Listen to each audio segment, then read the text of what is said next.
Hello everyone, we are the Trinisphere and welcome to Season 2, Episode 7 of the Trinisphere Talks.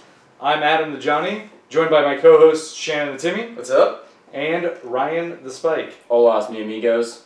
In this episode we are discussing the mana curve in EDH, including the concept behind mana curves, what to consider in curves in EDH, and what the best way to plan your curve in EDH is.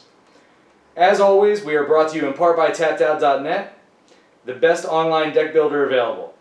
You can also find us on commandercast.com and edhrec.com. What's up? Make sure to subscribe to show your support for the channel and get notifications on more content. Click that bell! Ding! Alright, so moving right into the first topic, we're going to talk about what a mana curve is. So, without giving any history on it and talking about it, what is your concept of mana curve? When somebody says mana curve related to EDH, or related to Magic, what are you thinking? It is the optimal usage of mana throughout your turns. Okay. While trying to progress your game plan. Okay. And Shannon, what are your thoughts? Ramp. Ramp? Ramp. Okay. We don't want any of that crap that costs less than 6. Your first creature you're playing is a Titan unless it ramped.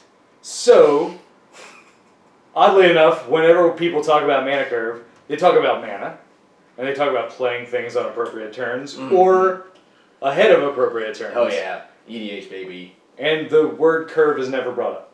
No. Right. No. What? Cliff is more like it. Right. like people don't actually talk about what they mean when they say mana curve. So yeah.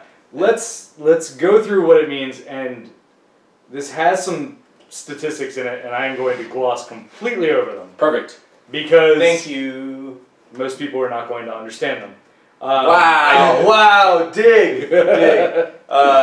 Post comments if you're hating on our Johnny right now. Yeah, you know. I mean, most people do already. All of those people with math masters right now are like, really? Yeah. Unsub right now. Click! Well, I have one, and I taught math, so I'm going to say most people don't understand curves. Alright, that's fair. If you had to teach the youth of America, then you're like, God.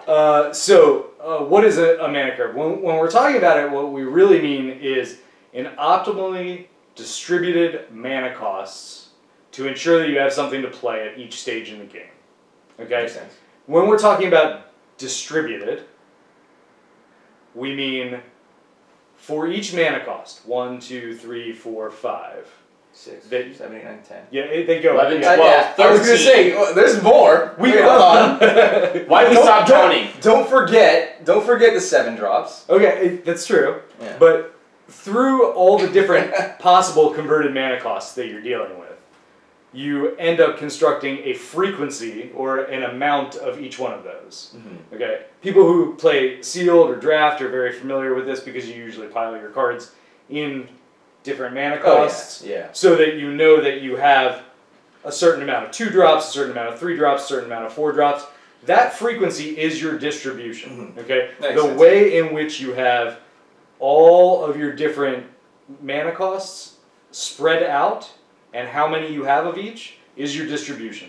So an optimally distributed mana cost set is what we're working on for developing a mana curve. Mm-hmm. You don't want, in any deck, all 6 drops and nothing else. Yeah, and this is true for more than just EDH. I mean, this is very true. Really big deal in limited. Absolutely. If anything, I would actually say it's a little hard. It's actually hardest to establish in EDH because it's the fact that you're playing 100 card singleton. Yes. Yeah.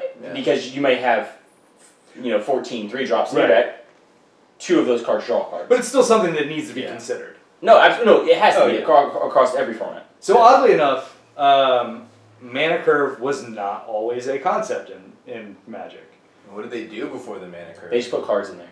I mean, there was a lot of that. Like, I remember going to LGSs and literally playing against people who had stacks of cards that were this high. I remember my first deck. I remember the first deck I ever built. I think it has around 80 cards. Yeah, and that's bad. It had mostly 5 and 6 drops. Right. I think Crawworm had like Crawworm, Sarah Angels, and Singer Vampires. I was like, got him. Right. So where it came from, or where it became most popularized and famous, was a deck brewer named Jay Schneider developed a deck for a player named Paul Sly, I believe. giving us the slide deck. Okay, and the slide deck was basically, instead of just playing burn spells and red stuff, you know, I mean, it kind of harkens back to like red deck wins. But instead of just being burn spells and red creatures and that's it, it actually considered the curve as a huge part of it, meaning it focused on having something that must be played turn 1, turn 2, turn 3, turn 4, turn 5, until you won the game. It was able to play something to keep momentum throughout the entire game. And this is now very commonplace. Back then, not as much. You know, the optimal deck was, I don't know, 15 Black Lotuses and 30 Ancestral Recalls or something. And then that sounds like cheating. And then just bolts. It was bolts. No, one Shivan Dragon. You didn't have the 4-card limit at first. Oh my god. Yeah, no. It was lightning bolt, recall, back in the lawless days of Magic. Yeah. So why does the curve become important? All right. So there's a few theories that we're gonna just gloss over. They exist. You can look them up, and all of them are similar, but they have some different twists to them. The mana sum theory, the stock mana theory, the unifying theory of Magic, all basically discuss the concept behind the person who plays things using the most mana throughout the game typically has an advantage. Correct. Right. Right. So the person who, if I outspend my opponent 2-1, there's a very high likelihood I've won that game. Absolutely. I can only say that is 100% true. Right. A curve, a mana curve that is optimized allows you to do that. Right. Because you are ensuring that you have something on every single turn of the game instead of, and in some games you see this in EDH, you know, where turn 1 and turn 2 are just skipped. They're just land drops. Yep. Yeah, that's the worst. They're bad turns. Yeah. Nobody likes it. Even worse, I get this right now. Whenever I get a turn 3 where I don't have a playable card, I feel like I messed up real bad. Yeah. Right. So, next we're going to talk about what you actually have to consider about your curves. And this is where the stats comes in a little bit. Luckily, there are some websites that do it for you. So you don't have to worry about it too. So the first thing that you have to worry about is the mean of your distribution, or the average mana cost. Okay? So when you're building a deck, if you have, like Shannon said, one of his earlier decks, and probably my earlier decks back in the day were, 30 crawl worms or something like that. Where the average cost in our deck was 5 or 6. Okay? And then you met the first red deck wins guy you've ever seen. He's like, right, there was like average mana cost of 2. Yeah. Yeah, you're like, what? Yeah. So I have some examples that we're going to put up on the screen of 2 of my decks. I'm not going to say which decks they are. But one of them has a mean of 3.11. Okay, so that means the average mana cost is close to 3. Now, would you say that's low on average, or is that medium? I would say that middling for most decks out there. For most decks, I would say it's low. For most EDH decks, I would say it's low. Yeah, tapped out other also, formats are different. Tapped out will also show you this. If you put your deck up there, it'll show you your means or your average CMC. And it'll show the kind of distribution that we're actually looking at on the picture. Now, the one thing to keep in mind about this particular deck is it has a decent number, 10 or so, X spells. Oh, is this Bottle Smasher? No. It throws off. It throws off. Roshin Meander? No, it's Prosperous Bloom. Okay. It throws off the curve altogether. It throws off the curve because you're typically wanting to 2. spend those spells at 10 plus. Exactly, at 10 plus. So really, this is a slightly thrown off mean. It's a lie. It's an outright lie. It is. So you would never cast one of these It's a pseudo curve, I guess. Yeah, right. You would never cast one of these X spells on turn 3. Maybe one of them. Oh, I will. Oh, jeez. Just for 10. Exsanguinate for 1. Good sir. But the point is that these spells do throw it off, and so you have to at least take that into consideration. I would say that the average mana cost in this, if I took that into consideration, is probably closer to 4. Okay. When you're actually calculating, when you're actually calculating into the X's, in somewhere between like 6 and 10 mana into the X spells. Yeah. Okay.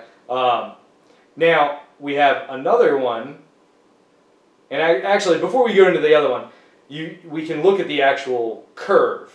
And when we're talking about curve, we're talking about if you took a curvy line and you drew it on average, but let's make it easier. Take a curvy line and draw it through the center of each one of those bars. Boop, boop, boop, boop, boop, boop, boop, boop. Okay? You end up with this kind of shape. Okay? That's known as a curve pattern. That is known as a curve. Perhaps a bell. It is a skewed bell curve. Yeah, it's not a normal distribution. That's a mathematical term. But this is the kind of distribution or something like that you might want to see. You don't want your distribution to be flat, meaning you have the same number of 1 drops, 2 drops, 3 drops, 4 drops, all the way through 10. You don't want the same number because that is going to make it really difficult for you in the early game and in the late game because you're going to end up with all the wrong amounts of things. Where do you usually like your curve to peak at? So the next example is closer to where I would want my curve. So the next example that we're going to throw up on the screen is another deck where I have a mean or an average mana cost of 3.61. And I would say in the mid-3s, meaning 3.5-ish or close to, is probably a good mean for a normal deck. We're going to get into some crazier examples later on where all this kind of goes out the window.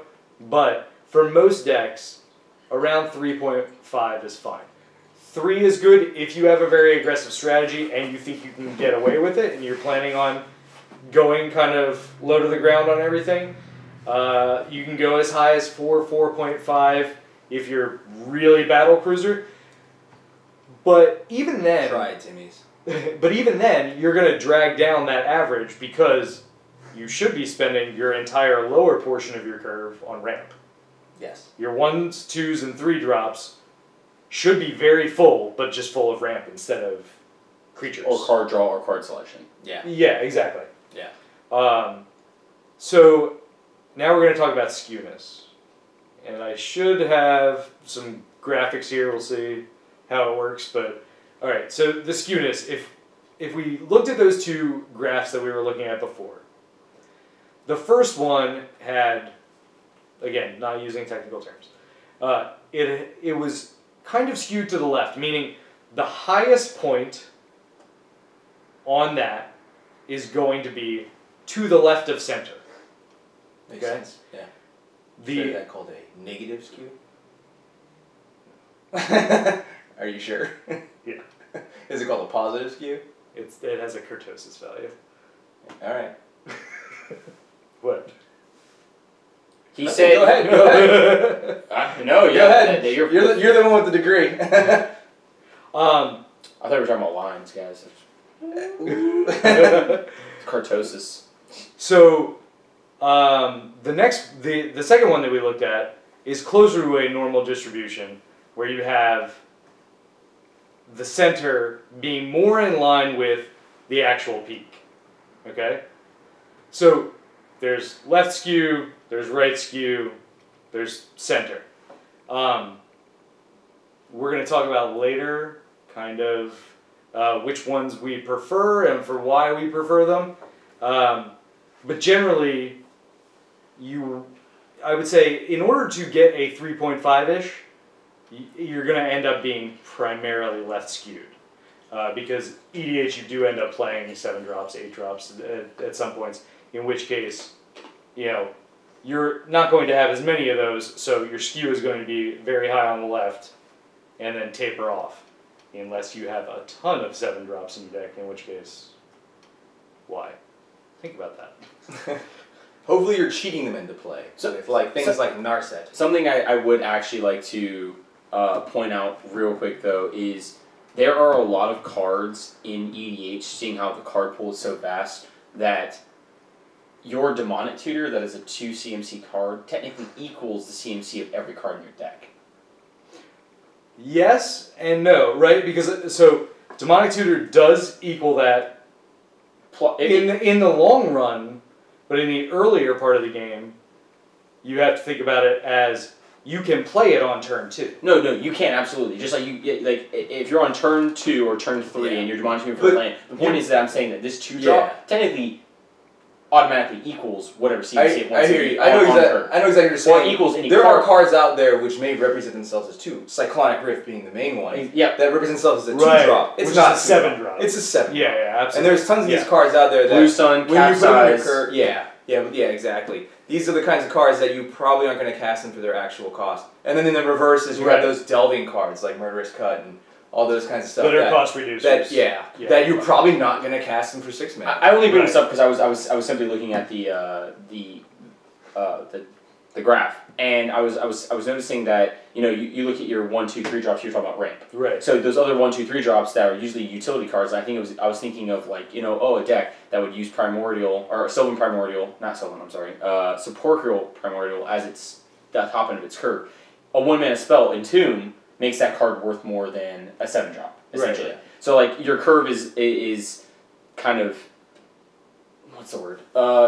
Your curve is kind of influenced simply by the fact that you could have other cards that make your bigger mana spells come out earlier. Or not necessarily come out earlier, but the curve is always a good rule to follow, but there are definitely exceptions out there. There are definitely decks that can break the curve like pretty badly. Like you said, there's decks out there if you have a bunch of 7 or 8 drops. Why?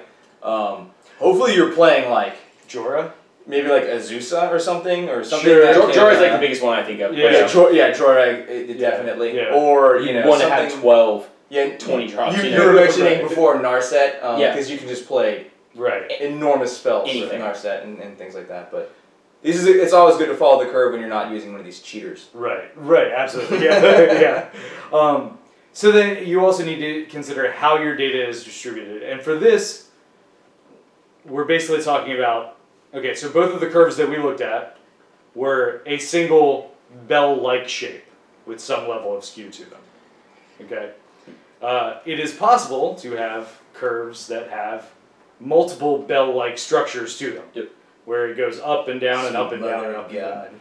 Right. So you could have, 23 drops, 26 drops, and 10 drops, and you just have this bobbling thing. Now, that is generally, again, there's caveats to any of this, because Magic has 18,000 cards now? Something? A lot. It's growing. So there are caveats to it, but generally you don't want that. Generally you want something that looks close to a bell curve with some level of skewness to it, whether it be 0 or some other amount. But the point is that you want to try to do that in most cases. A double-peaked curve, one that's like this, is not uncommon for some decks. If there's something that you're really trying to do where your early drops, like your 2 drops, are nothing but ramp and card draw, so that you can just keep doing that so that you get to 5 through 8, and then you're going to end up with a peak at 2 and a peak somewhere around 6, right?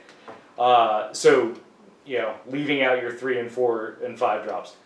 I don't think that's a good idea in 90% of decks, but some decks can make it work. Can't live without my Oracle. Can't live without your Oracle. In mono red. I'll make it work. Yeah? Ogre Battle Driver. No, hold on. I'll figure it out. There'll be a 4-1 that I'll always include. Okay, so... In what? Red? Mono red. Solemn. Yeah, that's pretty good. That's a good one. Yeah. You're welcome. Yeah. Spike ads again! Would you ever run Solemn, by the way? Do you ever run Solemn? In mono red? Absolutely. Alright, okay. Let's make sure. I was just checking. I was like, is that not spiky enough, Solemn? Solemn's is a rant spell in red. Like he literally says 4 mana kind of, and then he also nets value eventually. Like the point is like he's just a value engine. Yeah. Alright, well that makes sense then. Value on the front end and the back. Yeah. Alright, so now let's talk about what the best way to plan a curve in EDH is. So you asked earlier what I would want my mean to be. Mm-hmm. Yeah. And I said somewhere around 3.5 is usually where I aim. So where do you think that you like to fall in across all your decks and building? If you saw a mean of X, would you be happy with it? I would imagine, which I haven't taken a deep dive into all of my decks, but I imagine as a Timmy I would probably be in the 4 range, up to 4, and that's mainly because I'm focusing on like 6 drops and stuff like that.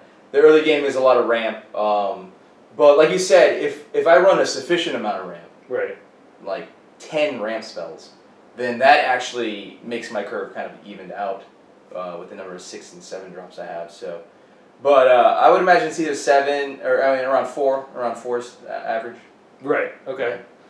And you? Where would you place your mean, or say that an EDH deck should be aiming for in order to be successful?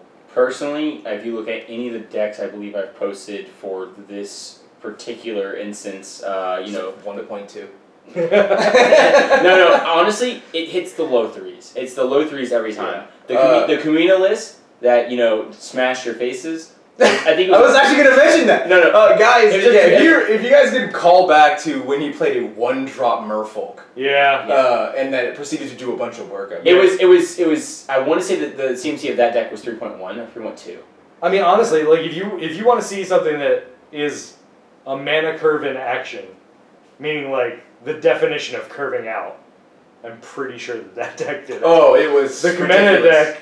Check out that video. Go watch that. That was. It was game 1 of Zakama, Alenda, and Kamina. And then honestly, the Riku Storm deck that I did was also very low curve.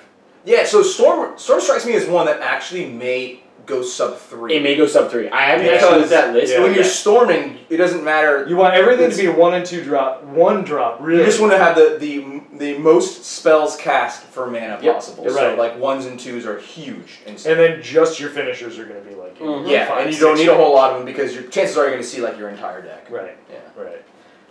So those are good examples. So I mean, I think between all of us, you're saying low 3s, you're saying hitting 4s. Yeah, high 3s. Yep. So basically, your 3 range. So if you build a deck, you put it on tapped out, and you see a mean that's really far off of that in either direction, you at least might want to look at it and just say, okay, do I have enough stuff that I'm doing in the early game? Do I have enough finishers late game? Do I have, are things rounded out in the mid game so that I'm ramping plus making sure that there's board presence, and progressing the game forward. Skewness. So typically, what are you aiming for? So if you're saying that your average is around 4, then I'm going to be my skew is going to go a little to the right. Okay. Yeah. Assuming that you're ending at, let's say our scale is to 8 mana, 10 mana, 12. Kozilek, come on. How much is Terracodon? 9. 9? Okay. So 9. Well, yeah, I didn't even think about the Titans. So I try not to play the Titans so much. So if our end is at 9 and your average somewhere around 4, then you're actually close to the middle. Yeah, that's actually true. Right? Yeah, because if middle of that would be 4 or 5. Right. Exactly. Yeah. So you'd be slightly to the left. In other decks, if we're not basing it on Trastodon, if we're basing it on 7 drops, which I think 7 drops are probably the most common. In EDH, 7 drops usually the bombs. 6 and 7 is the bomb range, right? Yeah. Primordials and Titans. Right. So if we use that for the scale, you'd have the blue Titan, Consecrated Sphinx. Single-handedly, no Titan. No. What is that? I've never heard of this card before. Does that card get? What is Frost Titan? Soul of Ravnica? Stop! You're killing me. What did they do? You're killing me inside. It drew cards for I don't know. Anyway, the best blue Titan they made was what? The Flash Hulk. Torrential. Yeah, there we go. That was the best 6 drop. Nah, man, I'll take Consecrated. I'll take Consecrated every day. Drain Woe. All right, so what are you shooting for, Skewa? And so note that the skewness changes depending on how we scale it. Okay. Yes, absolutely. We talked about he would be kind of toward the middle, even a little bit to the left. If we scaled it up to 9 being his highest drop, if we scaled it back to 7, which is probably the more common highest drop in a deck, then he'd be a little closer to the right. Yeah. So what are you usually shooting for like max min range and skewness of that? I would say left for me actually, right? Like so we're looking for 1, 2, and 3, like on the 1, 2, and 3 turn, you're looking to maximize those turns. Absolutely, like you want to be on 7, 8, 9 mana on turn 5. It's basically where like I would lie with that. You want to be either cheating stuff out or maximizing those turns, because like Timmy's would go turn 1 exploration, or turn 2 nature lore, turn 3 cultivate, turn 4 explosive. Like we want to, they are looking at specifically ramp so they can get to their 9, 10, 11 drops. I feel like Spike's trying to take advantage of those first 4 turns, I would say, in EDH, to where like they put themselves in such a position that kind of like is game over. Yeah. Spike's usually in that scenario playing Aven Mind Sensor like an a-hole. So just something in the first 4 turns that say you can't do something, or I am so far ahead you can't combat it. Yeah. What's the one that you can't search your deck unless you pay 2? Leonin Arbiter. Yeah, that guy's really good actually. You're a monster. You're a monster. So Johnny, however, what is it that you're aiming for here? Skewness wise. Skewness wise? He aims it's like all over the place. It's like a wibbly wobbly. You try and make. Have you ever watched like one of those like lie detectors? It's like EKG monitors. Like what is going on? I mean, honestly, I think that the Johnny decks are going to tend to be the most erratic, and probably have the most peaks, because while the early curve is almost always going to be filled out, I think in any EDH deck, because you just have your ramping, your card draw, your things like that. Where you go from there, I mean, if you're doing a combo deck, your combo pieces could be at so many ends of the spectrum. Right. You could have one that costs 2 and one that costs 7. Right. What do you do with all the area in between? Are you just like trying to put in like on-curve tutors, on-curve like ways to stall out your opponents so they don't kill you while you're looking for your combo pieces? So typically, if I end up with a situation where I have like kind of a lull in my curve, what I end up doing is I still fill the early parts with more the 1, 2, and 3s with more card draw and ramp. Right. To filter through my deck and to get me to the place where I can do that higher end stuff, and just cut out that middle altogether. Right. It's dangerous because it becomes very glass cannon-y. If you never get to those higher end pieces, you haven't really progressed your board state all that much. Right. But if you do get to those higher end cases, you just win the game. Yeah. So, harkening back to our risk versus reward. I mean that comes into play here too. Yeah. So what about distribution? So do you like? We'll start with Spike this time. So do you like your distribution to be fairly even, meaning a similar count of 1 drops through 7 drops, or do you want your distribution to kind of climb and then decline again, or what are you looking for as far as that goes? Personally, I look for the optimal peak. I look for the 1 drop being literally anything I play on 1 has to be Sol Ring-esque, in my opinion. Anything that's on 0 or 1 has to be genuinely just putting me super far ahead in the game. Right. Obviously, like we said, this has to do with commanders or specific generals that you're dealing with at the time.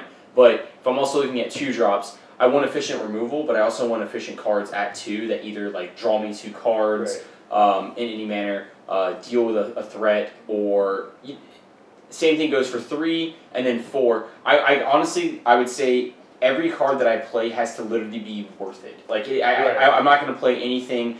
Like, I'm not going to play a 3-drop tutor that tutors for a 7-drop. Like, there's nothing, that doesn't do anything for me. Okay. I'm going to play a 3-drop card that either is letting me see 4 cards, draw 4 cards, you know what I'm saying? Like, everything that maximizes all my turns leading up to the 4, 5, 6 where I'm winning. Right. So what about your distribution? Where is your...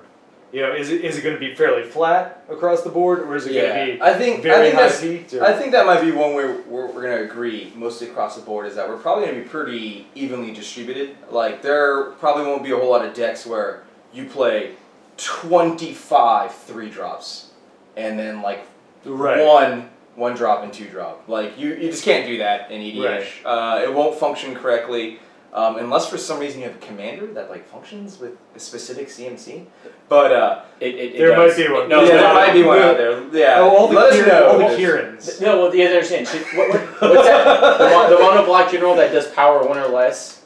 You guys know? Oh shit! Shishiro? Shishiro? Yeah. The Shadowboard most of it, commander. that really plays 1 and 2 drop central all day. That's true. That's true. So yeah, there's probably a few edge cases, but I think we're all going to agree that our distribution needs to be fairly, not so like skyrocketing in the middle. It's got to be pretty evenly distributed out. You want to have 1, 2, or maybe not turn 1, and maybe not even turn 2 plays, but absolutely, if you haven't cast something by turn 3, you may have already lost this game. You may have lost, But you definitely want 2 drop and 3 drops, and then of course you don't want to be playing those 1 drops and 2 drops and 3 drops on turn 7, 8, 9. So you don't want a ton of those, Yeah, so you definitely want something on the high end. You want your bombs to go all the way out to at least 7. Yeah, I mean, I would agree generally speaking. I would say that some of my decks, just because they're aiming so far later in the game, that my 2s and 3s are huge. And then everything just like comes way off. As a Johnny, like 2 and 3 or 3 mainly is a really good slot for combo pieces, like Cloudstone Curio, all these like really specialty cards, Astronaut's Altar. They all slot into 3, so you may see like a larger distribution of 3s. 2 is a great place for ramp cards. All of your Signets, Mind Stone, all that kind of stuff. So, so sometimes I will see a huge peak right at like 2.5 to 3, and then it really tapers off. But typically speaking, I mean, most of my decks probably fall into a pretty normal. One thing I would like to note though is like I know we talked about like the Kalias and the decks and the Narsets that truly influence the they kind of break the whole curve. They break the whole curve. Yeah, that's a good thing to bring up. Something else I do want to mention though is that there are other influences on your curve. One being, for instance,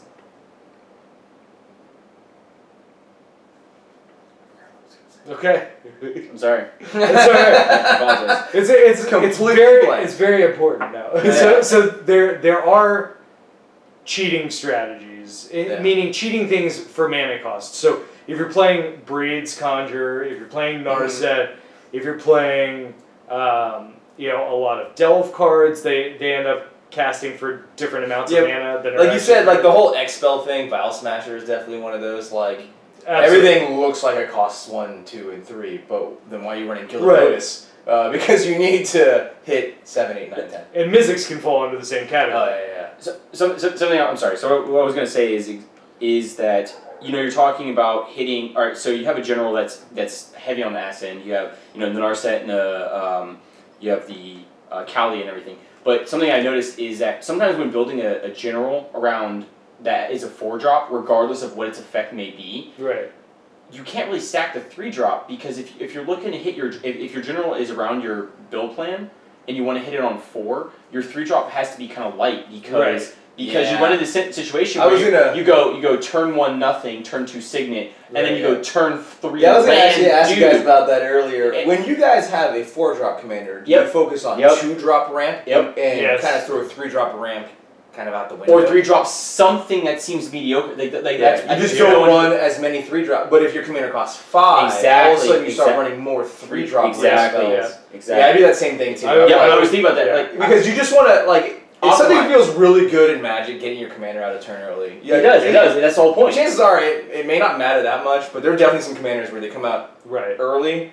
They can change the game. I'm sorry, I didn't mean to. This has nothing to do with the fact that we're cheating stuff out with Narset and the bigger generals. But a 4-drop commander having a primarily 2-driven curve is kind of keen to them coming out on turn 3 because their ETB effect or their effect that lets you play an additional land or something could just be so crucial to your game plan. But let's talk about those mana diverting commanders too. So like Mizzix is a perfect example because Mizzix has a target on its head, and if you have not cast it and played spells, and it gets killed 2 or 3 times, Mizzix is useless. Yes, correct. Because you planned your curve too much around That's true. You build around.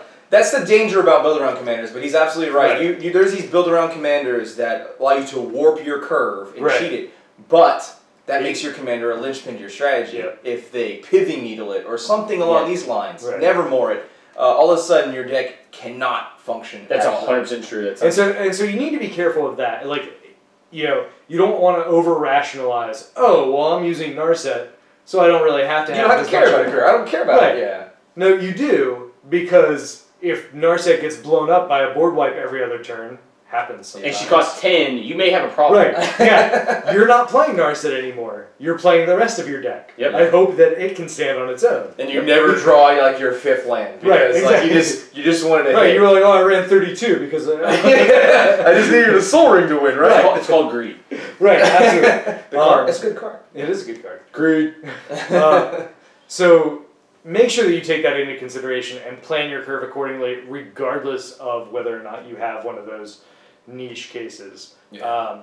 While, yes, Dig Through Time could only cost you 2 mana, Dig Through Time could end up costing you, what, is it 8? 8, yeah. Naturally? Yeah. 8, yeah. If someone plays a Leyline, I know. So, you have to think of both scenarios. I can't remember. Black Leyline. Sorry. Leyline of the Void. Leyline of the Void. Yep. Someone plays that, you're... Yeah. Yep.